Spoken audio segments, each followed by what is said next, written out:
السلام عليكم ورحمة الله وبركاته. نحمده ونصلي على رسوله الكريم. أما بعد فقد قال الله تعالى في القرآن العظيم وفي الفرقان المجيد بعد أعوذ بالله من الشيطان الرجيم فضل بسم الله الرحمن الرحيم. قد سمع الله قول التي تجادلك في زوجها وتشتكي إلى الله والله يسمع تحاوركما إن الله سميع بصير. صدق الله مولانا العظيم. புகழும் புகழ்ச்சியும் இறைவனாகிய அல்லாஹ்விற்கு உரித்தாகட்டுமாக.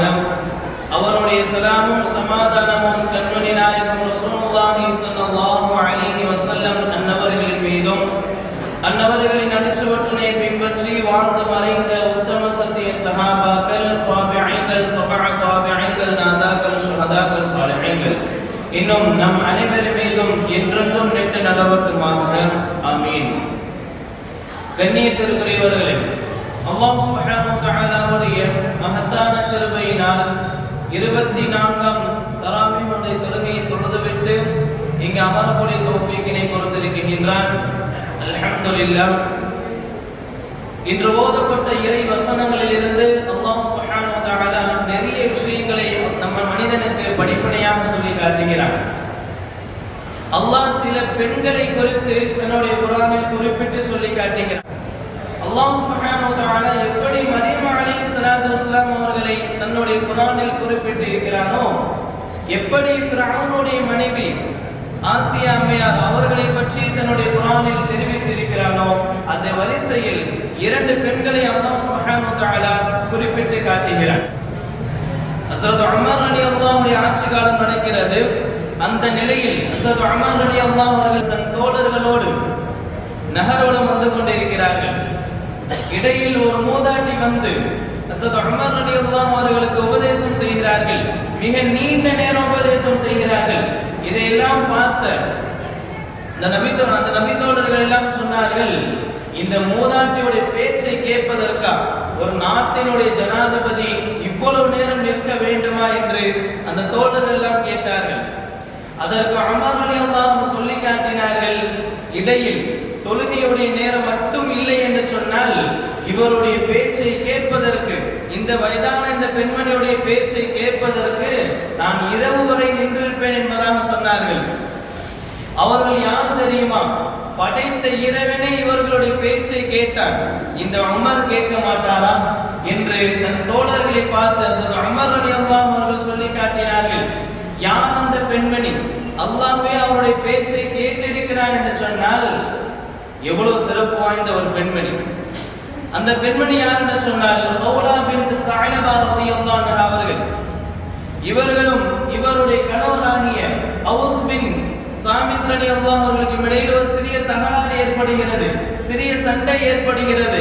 இந்த நிலையில் அவுஸ் பின் சாமித் ரலியல்லாஹு அவர்கள் தன்னுடைய மனைவியை பார்த்து சொல்கிறார்கள், நீ என்னுடைய தாயின் முதுகை போல என்று சொல்லி விடுகிறார்கள். ஒருவர் தன்னுடைய மனைவியை தனக்கு ஒரு மகரமான பெண்ணோடு ஒப்பிட்டு கூறினால் அவர்களுக்குள் பிரிவினை ஏற்பட்டுவிடும். பிறகு அவர்களால் சேர்ந்து வாழ முடியாது. இந்த நோக்கத்திற்காக அவர் அப்படி சொல்லவில்லை. ஒரு கோபத்தில், ஒரு ஆத்திரத்தில் தன் மனைவியை பார்த்து இப்படி சொல்லிவிடுகிறார்கள். ஆனால் என்ன சட்டம்? இவர்கள் பிரிந்து விட வேண்டும் என்பதுதான். சிறிது காலம் கழிகிறது. சிறிது காலத்திற்கு பிறகு அவுஸ் பின் சாமித் ரலியல்லாஹு அவர்கள் தன் மனைவியிடத்தில் சொல்கிறார்கள், நான் சொன்னது மிகப்பெரிய ஒரு தவறு. நான் அதை உணர்ந்து கொண்டேன். மீண்டும் சேர்ந்து வாழ வேண்டும் என்று தன்னுடைய விருப்பத்தை தன் மனைவியிடத்தில் சொல்கிறார்கள். இதனை தொடர்ந்து அவருடைய மனைவி ஹவுலா பின்த் ஸஅலபா ரலியல்லாஹு அன்ஹா அவர்கள் ஸல்லல்லாஹு அலைஹி வஸல்லம் அவரிடத்தில் விளக்கம் கேட்பதற்காக வேண்டி செல்கிறார்கள். நபியிடத்தில் நடந்த நிகழ்வுகளை எல்லாம் சொல்லுகிறார்கள். இதனை அடுத்து நபி ஸல்லல்லாஹு அலைஹி வஸல்லம் அவர்கள் சொல்கிறார்கள், உங்களுக்குள் பிரிவினை ஏற்பட்டு விட்டது, நீங்கள் சேர்ந்து வாழ முடியாது என்பதை தான் நபி அவர்கள் சொல்கிறார்கள். இதனை தொடர்ந்து அந்த ஹவுலா பின்த் ஸஅலபா ரலியல்லாஹு அன்ஹா அவர்கள் சொல்கிறார்கள், என்னுடைய கணவர் கோபத்தில் மட்டும்தான் அதை சொன்னார், அதை வைத்து தலாக்கை அவர் நாடவில்லை என்பதாக அவர் சொல்லும் பொழுது, அந்த பெண்மணி சொல்லும் பொழுது நபி ஸல்லல்லாஹு அலைஹி வஸல்லம் அவர்கள் சொல்லிவிடுகிறார்கள், எப்படி இருந்தாலும் நீங்கள் சேர்ந்து வாழ முடியாது. இரண்டாவது தடவை அந்த பெண்மணி சென்று இதே விஷயத்தை முறையிடும் பொழுது நபி அவர்கள் சேர்ந்து வாழ முடியாது என்பதை திரும்ப சொல்லிவிடுகிறார்கள்.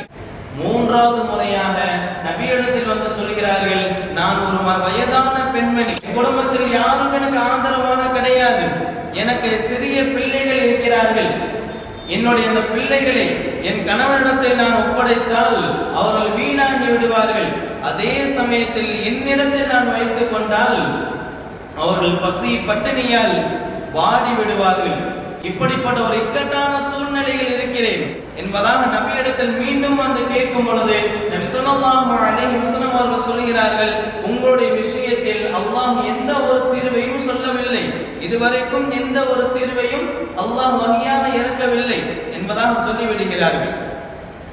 தன்னுடைய இயலாமையை வெளிப்படுத்தியும் எந்த ஒரு பலனும் இல்லை என்று தெரிந்து கொண்ட அந்த ஹவுலா பின்த் ஸஅலபா ரலியல்லாஹு அன்ஹா இறைவனிடத்தில் முறையிடுகிறார்கள்.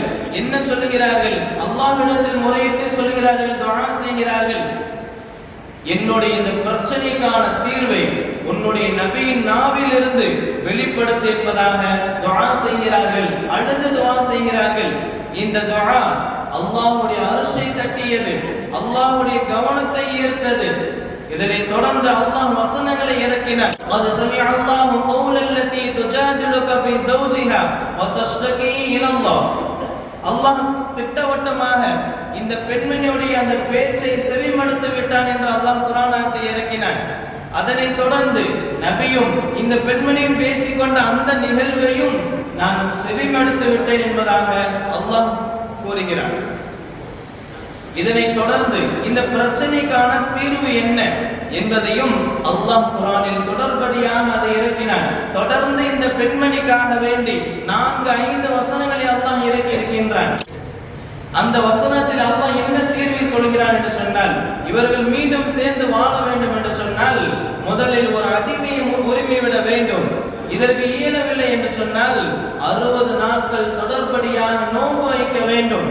அதற்கும் இயலவில்லை என்று சொன்னால் 60 ஏழைகளுக்கு உணவு வழங்க வேண்டும், பசியார உணவு வழங்க வேண்டும் என்பதாக அல்லாஹ் இறை வசனத்தை இறக்குகின்றான்.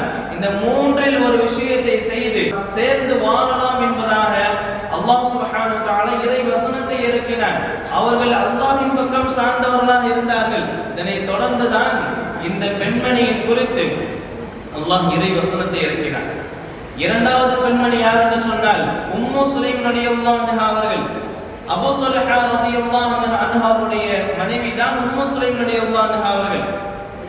நபி ஸல்லல்லாஹு அலைஹி வஸல்லம் சமூகத்திற்கு ஒரு புதிய விருந்தாளி வருகிறார்கள், வருகை தருகிறார்கள். இதனை தொடர்ந்து அபூ தல்ஹா ரலியல்லாஹு அவர்கள் அந்த விருந்தாளியை தன் வீட்டிற்கு அழைத்து செல்கிறார்கள். வீட்டிற்கு சென்று தன் மனைவியிடத்தில் கேட்கிறார்கள், சாப்பிடுவதற்கு உணவு ஏதும் இருக்கிறதா?